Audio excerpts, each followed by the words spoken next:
Have you ever wondered what death would be like?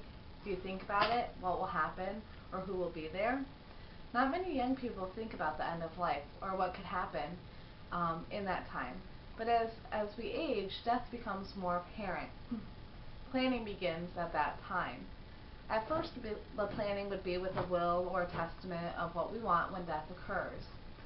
Then as we get older into our elderly years, we think about living wills or do not resuscitate orders so that if we do stop breathing, not to take extraordinary measures.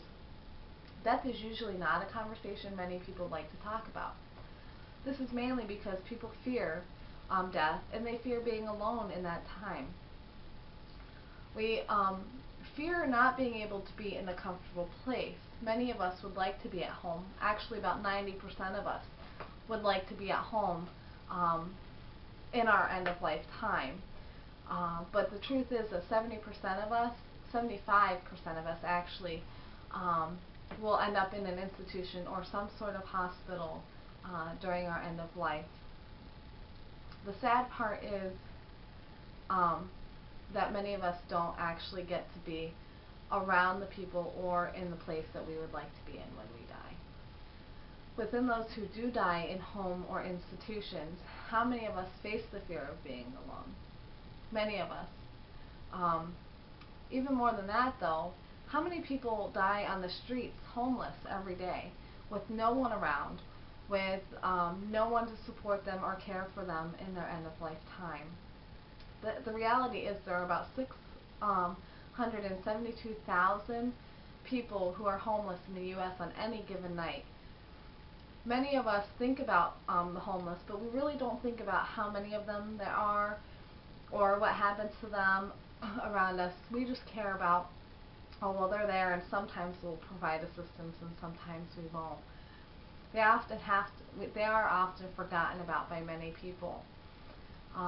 They struggle to find food or shelter on any given day, so they often don't have time to think about what would happen to them if they do die, or who will be there.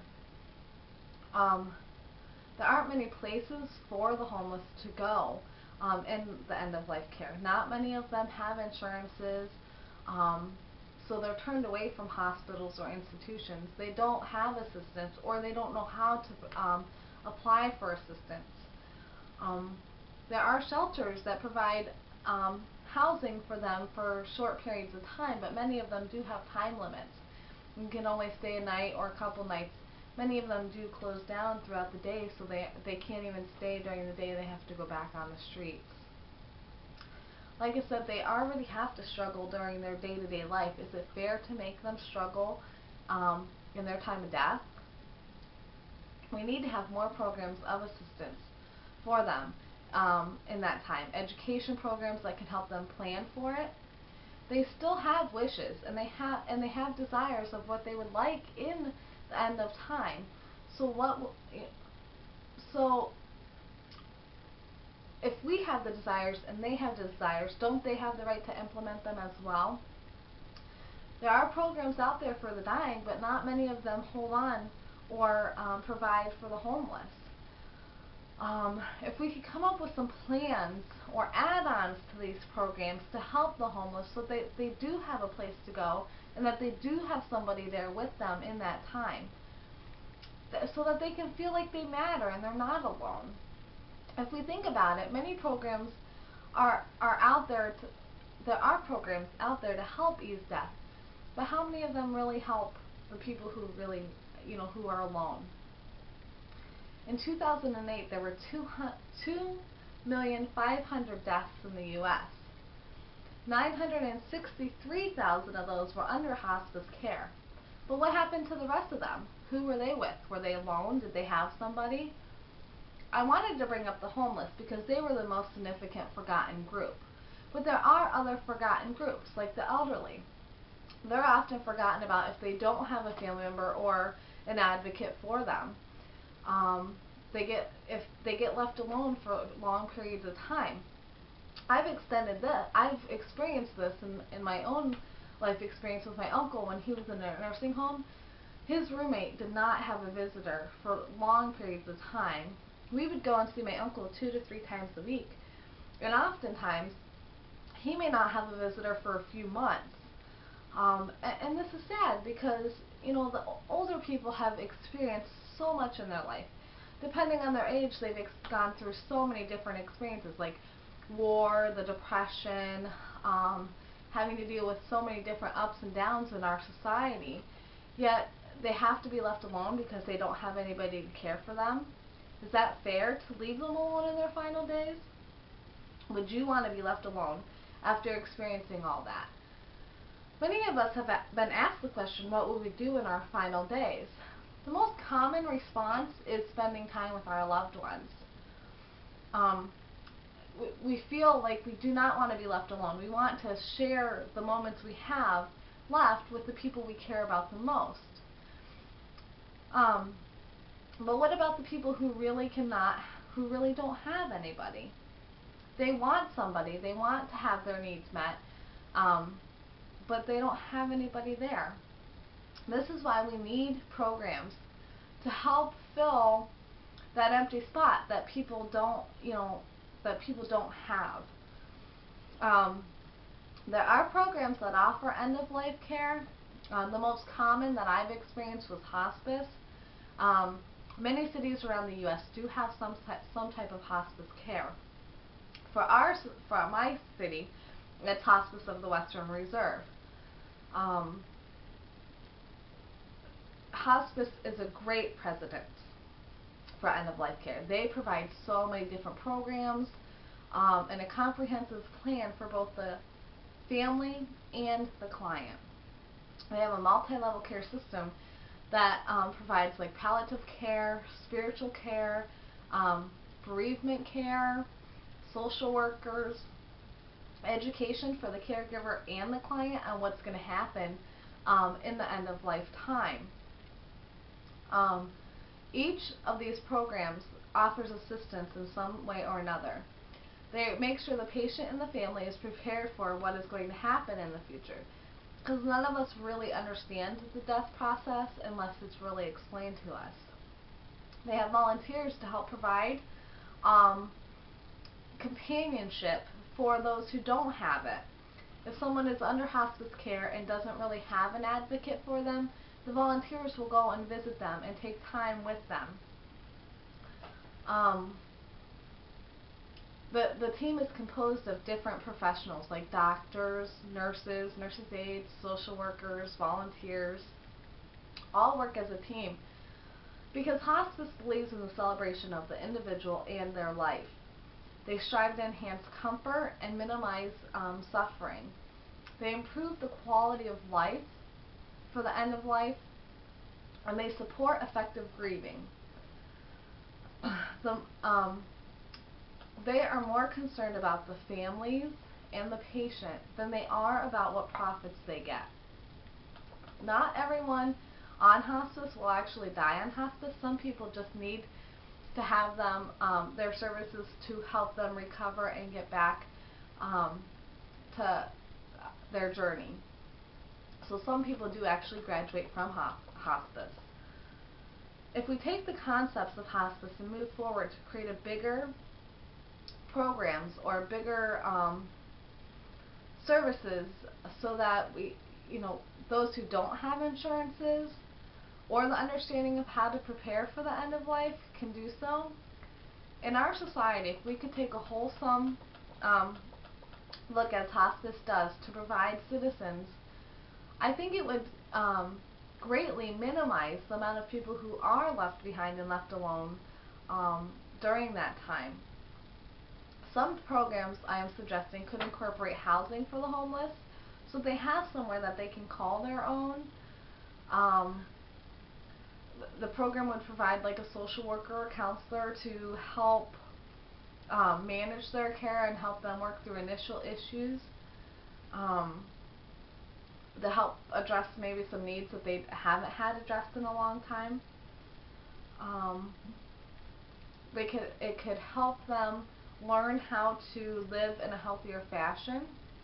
The programs could help them prepare for what could happen if death is going to happen, or understand what to do if that time was approaching. some people know if something is wrong. I mean, oftentimes we know if we're getting sick. We often know if our body isn't acting in the way that it normally does.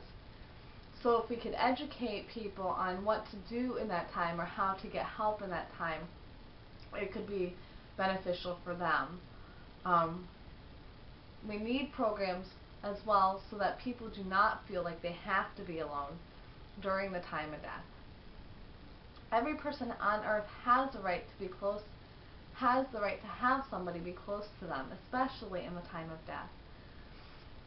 Right now, in my experience, if a homeless person goes to the hospital in my town, or if a confused elderly person comes, oftentimes they're turned away or left alone for long periods of time because they don't have anybody advocating for them and they don't have any insurance to help them.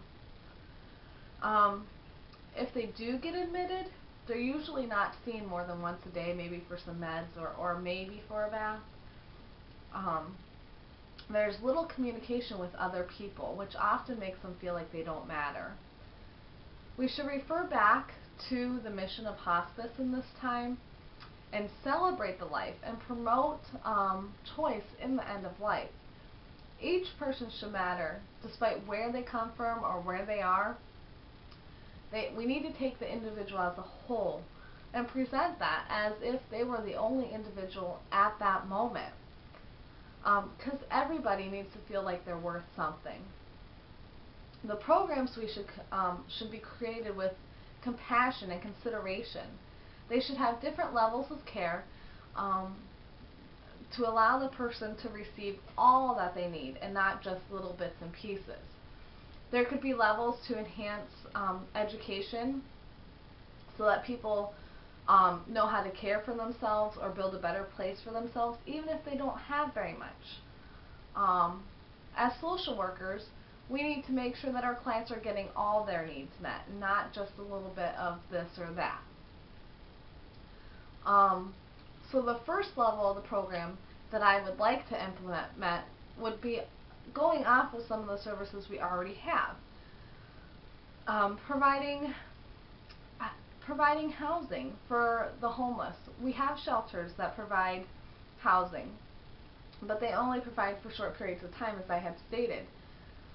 So if we could have shelters that could help the homeless find a home or a longer stay, that would be beneficial. We do implement it with homeless, with women of domestic violence. Many of the domestic violence shelters in my area will take a woman in and then find her a place to stay so that she can begin to build her new life at little or no cost to her. If we could implement that for the homeless so that they could begin to feel like they actually have a place to stay. Another level of this program I would put forth would go off of what hospice has already put forth, would be having more volunteers or paid assistants to help keep people, give people company when they don't have anybody. Homeless people who don't really have anybody to advocate for them or who need somebody to be there with them. Or the elderly people in the institutions or left alone in their home. If they could have somebody come and visit them for just once or twice a week even, so that they have the communication with a person, and you're building on the most basic need of human connection, that would be a very beneficial part of the programs. We need programs that offer people the bonding that we often lack in our society. It would also be important to have some sort of legal aid or attorneys that could offer help to people. Oftentimes, if you're talking legal documents, many of us don't understand them, and especially when it comes to end of life and what we need to use and prepare for in that time. If the program could help provide the legal attitude or the legal information that we need when coming up with some of the documents, like the will and testaments of the end of life, what we would really want when we die. If we have family members, what would we want them to have?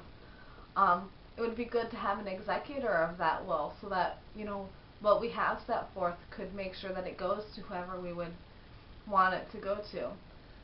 Other legal documents that many people don't understand: living wills. This is a document that allows people to state what type of extraordinary efforts they would like to see happen in their end of life. What they would be willing to handle and what they wouldn't. Many people don't want to be living off a machine. Excuse me. Many people don't want to live off machines. Many people don't want to be left on a feeding tube or in a vegetable. So there are certain things that people don't want, and with a living will you can state what you would like and what you would not like if certain things were to happen. Some people just want to die peacefully. The healthcare power of attorneys. These are people who, the attorneys could come up with, you would assign somebody who is somewhat closer to you the right to make health decisions for you if you were not able to. Usually these people would already know what your desires are, so they would be able to implement what you would want or what you wouldn't want in that time. The most significant one toward the end of life, and when somebody knows that they have a short period of time to live, would be the do not resuscitate orders.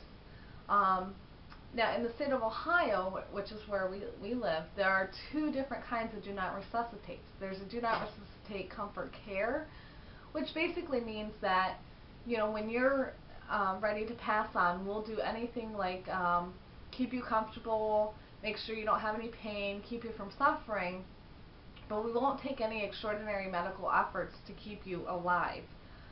Now, a DNR comfort care or rest means that we will do anything medically to keep you alive, but if your heart or lungs stopped, we would not take any extraordinary measures to bring them back. It's important to know the difference between these, and it's important to know if you should have one or not, and that is why a legal assistance would be helpful. There's other legal issues that many people don't think about. Funeral planning. There are some legalities in funeral planning. So it would be important to have a funeral director as well along with an attorney or a legal assistant to help in the planning. What would you like done? Do you want to be buried? Do you want to be cremated? What type of casket would you like? Can you even afford that? For homeless people, they may not be able to afford much, and people who live on state assistance are not able to afford too much. So it is important that we offer and we guide people in what they would like and try to come to a conclusion of what we need to do to help them get what they want and their desires met in the end of life care, and what would happen after they passed away. The final level of the program that I think is important would be the spiritual care. Not everybody has a spiritual belief, but it does need to be available for those who do. They need to know that they're able to explore and share what they believe. Many people have to come to terms with themselves and with whoever their higher power is in order to find the peace with passing on. Spiritual care can help people sort of deal with some of those things that they've held on to for a long period of time, whether it be physical, like substance abuse, or acting out, many things like that, or like emotional, as in depression or anxiety. Having spiritual care, even like before death or the end of life begins, could be very beneficial for a person to become more whole and to feel more satisfied with themselves, especially if they are struggling to have somebody close by. I think it's important for our society to come up with these programs or add on to, like I said, already existing programs such as hospice so that people can be educated and prepared for the end of life. Many of us are not prepared. Many of us don't have any idea what could happen to us when we die. We need that help so that when the time does come, we can have an easier transition into death. Every human being deserves to have somebody with them in that time to be comforted and comfortable. Um, I got to experience not that long ago the hospice situation and the end of life care and the transition into the other realm with my aunt. She was on hospice for a while, and I believe that the care that they provided created a more wholesome approach and helped her transition more peacefully and easily into the other realm. She had somebody with her, but what about those who don't? We as a society should step up and take better care of those who don't have anybody. We need programs that will help, and so people aren't alone. I believe that most of our society would like to have someone with them to ease their path to pass on more peacefully, and to know that someone will be there to help them help those left behind grieve more peacefully. So I strongly believe in advocating for more programs to help people who are alone and who need help with this and to feel more comfortable, and so that death isn't such a scary topic to talk about.